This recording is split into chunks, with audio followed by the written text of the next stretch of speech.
What's up, YouTube? Today we're going to be replacing a double pull contactor because this one is pretty rusted out. Pulls fell. And then there's going to be this one, usually 4 bolts, but whoever was here last time didn't put the 2. So you got one there and one there. This cover's going to come off. So now that the cover's off, this is the contactor. Now, I did turn it off from the breaker because this is like stuck in there, and I hate disconnects like that. So you just gotta verify with your multimeter if you have one, which if you're doing this, you should have one. So I'll show you guys what I mean. So have it set to volts AC. And you want to go to the bottom where your power comes in from your breaker. And you see we got no voltage coming in at the bottom, and then nothing here.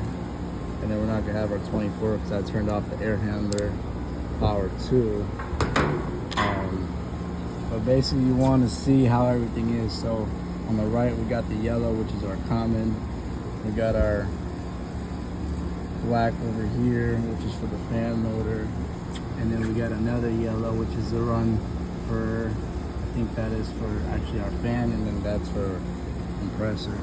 And then those are our 2 high voltage wires, and then these 2 right here get high volt to the compressors. So I'm gonna swap that out, and I guess I'll show you guys how to kind of do it.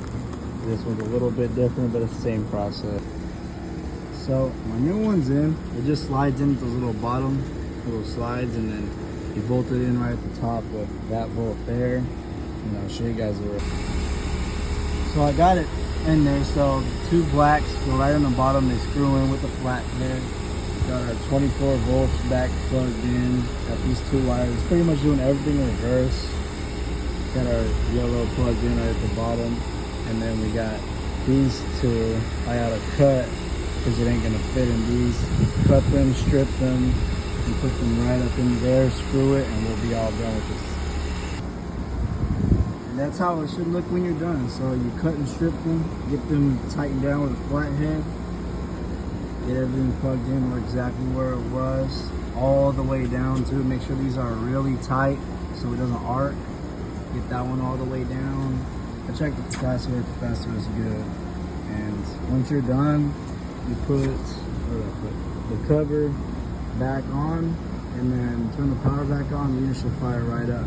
So that's how you install a contactor, whether it's a single pull or double pull. It'll be the same concept every single time. I mean, look at the old one. It's just corroded, rusted. The ohms read pretty low. I think it read like 4 or 5. It's supposed to be like 15 to 20 usually.